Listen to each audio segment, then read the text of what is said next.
From Tampa Bay's #1 news station, this is the Fox 13 4 o'clock news.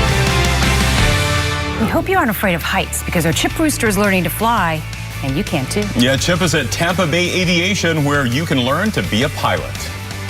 Once you've got enough ground education under your feet, you can take your lessons to the skies by actually jumping in a plane. This one is the Cessna, but here at Tampa Bay Aviation, they have another option for you if you're looking for something a little higher end, the Cirrus. Honestly, I don't know the difference between the two or why you'd pick it, but we are going to find out coming up.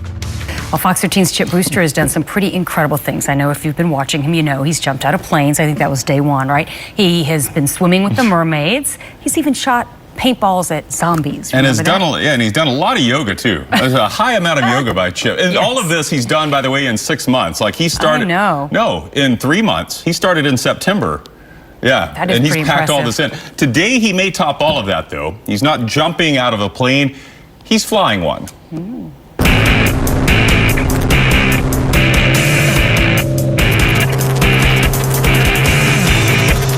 Well, we have done it, left the ground, taken to the air in this beautiful plane. I have got Tom Frick joining me. He is a flight instructor and assistant chief pilot here at Tampa Bay Aviation. Fun fact, I'm actually the one flying the plane right now. This is so cool. So this is a typical Discovery flight, is that right, Tom? That is indeed. You know, we take somebody out and we get them on the controls and let them fly the airplane. We always go up with an instructor, and the instructor has a set of controls on his side, but that's what we do when we teach people. We let go, we let the student take over the plane and teach them how to fly straight and level, make turns.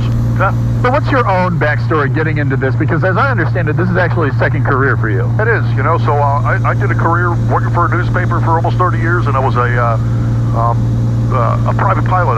My wife got me one of these Discovery flights. Cool. You know, and I got out of the plane and I just was like, oh, that was so cool. I mean, look around. This is my office now. You know? Yeah, this is beautiful. So I did. I went through and got all of my ratings. I got a private, an instrument, then my commercial, my CFI, double I, working on an MEI, and you know, worked my way through, and yes, turned this into a job. Wow. You know, so kind of show up every day and get paid for thing I love to do. I don't go to work anymore. Now, for someone that isn't looking to turn it into a job, what would be like the entry level? How do they actually get to be able to fly? Sure. So you become a private pilot first off, you know. So you would come in, you would start taking lessons. You know, for a private pilot certificate, you're probably looking in the neighborhood of somewhere about 40 hours a time. There's a FA written test, an oral test, and a practical test that you have to take. It's probably going to cost you somewhere in the neighborhood of about, you know, you can probably do it for under $10,000 if you don't have a life. If you leave it, breathe the stuff. For those of us who have lives, it's probably like 12 or 15. But that's not come in and write me a check. Right, you know, every time you take a lesson, it's probably in the neighborhood of about $250, $300, and you'll take a lesson, and all of that time counts. You never lose it. Is it fair to equate it to like getting a new car, that you have these car payments that add up, but along the way you're getting use out? Well, you asked about my story. What I did is I quit smoking cigarettes and quit playing golf, and I started saving money. Every time I got enough money for a flight lesson, I was down at the airport taking a lesson, and I just chipped away at it. It took me a little over 2 years to get my private pilot certificate. From that initial intro flight, you know, I did it for a few months, and then I had to stop and thought maybe this wasn't the thing for me, and then I got back into it again, and lo and behold, now I'm working at it. Really cool. And you know what? Yeah. Oh, go left? Yeah, go left. I got it. Oh, okay. Let's just go ahead. You're driving. There we go. We'll do that, and I'll lock it into neutral. Oh, man. I feel like I should just fly this plane all by myself right now. You are flying this plane. No hands. Look, Ma, no hands. But the key thing is obviously getting instruction, doing it the right way. You don't just get in a plane and go. So Tampa Bay Aviation is one of the places that you guys can do that. Super cool. Come on out, do a discovery flight with Tom. Let's take a different look at, we were flying over Clearwater. What are we heading up to now? What is it? This is Anclote Island, Tarpon Springs. Ooh, very pretty. We can see almost over to Lakeland from here. Super cool. Well, if you guys are looking for more information, Tampa Bay Aviation, your place to go. Now, that said, this is the fixed wing. Coming up, we're going to talk about the rotorcraft, aka helicopter, and how you could even get a license in that through these guys. All last hour, our Chip Brewster has been learning how to fly. He joined members of Tampa Bay Aviation and took to the skies in this single-engine plane. But there's so much more that Tampa Bay Aviation can teach you. Why would Chip want to be tied down to one kind of aircraft when he can fly multiple aircrafts? Now he's taking a ride inside a helicopter, and he actually takes the controls.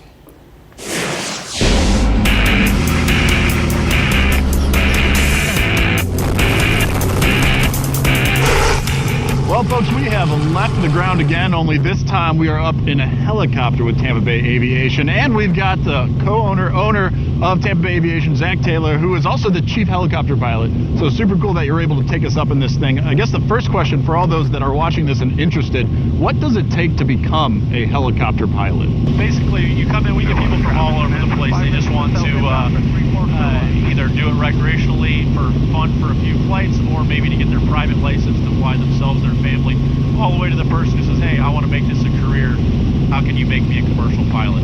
Cool. But it starts out the same way. You're going to come in and get your private helicopter pilot's license. The minimum FAA time required for that is 35 flight hours, and it's typically about the equivalent amount of time on the ground doing ground instructors. We do one-on-one instruction with your CFI, which is your certified flight instructor. Yeah. And they teach you everything from the beginning to the end until you get your license. Once you get that license, you know, it can be done in anywhere from a couple months to a year. It's a self-paced program. Like I said, it's one-on-one instruction, so you don't have to worry about class time. So you make it as fast as you want to make it, and then along those lines, I understand there is it's a significant cost. And typically, in the helicopter, a private pilot's license is going to cost somewhere in the range of $10,000 to $15,000 how quick you pick it up.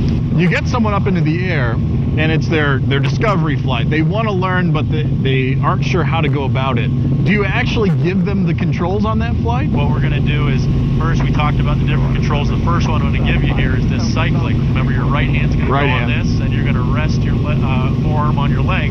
Like we talked about, it's a very small input. So the first thing we're going to do is try to keep it straight and level. Okay. Don't focus in here right now. We'll learn about all this stuff later. Right now we're looking at our horizon. Pick a point on this. We got the top of the compass on the horizon, and you're just going to try to hold that there. If you start to slow down, the nose is going to pitch up like that. I feel it. See that? The horizon changes. You don't need to look at this to tell you that the horizon. Right.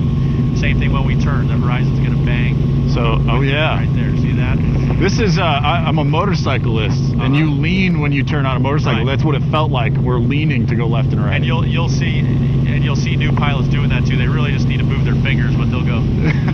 So we'll just go ahead and try to move that hand as little as possible. I'm going to let go of the cycling. Okay. And then so you see how. Yeah, I leaned to the left. I felt myself go up. There we go. Okay. Got it.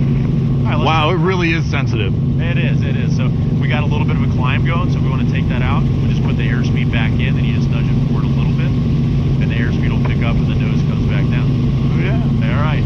Now we want to go back towards the beach. Okay. Put a little right pressure on the cycling. Very easy right. And you just, I've got the collective and the tail rotor pedals, so you just worry about that. Guys, I'm doing it. I'm turning right. Good. As we come up, and then we can level out back to straight level, and we'll head cruise right towards the beach. There you go. I love it. You're halfway to being a helicopter pilot, Jim. No, that was way easier than I thought. Now I just got to put in all the other time and education that is required. Well, if you guys are looking to discover what it's like to be in a helicopter pilot, you can do that with my man Zach Taylor here in Tampa Bay Aviation. Back to you. That was no flight simulator. That was the real deal. Yeah, they were doing it. Chip better be careful, though. He gets too good at that. Our boss will have him flying Skyfox and reporting. And he might not mind. A man of many talents, for sure.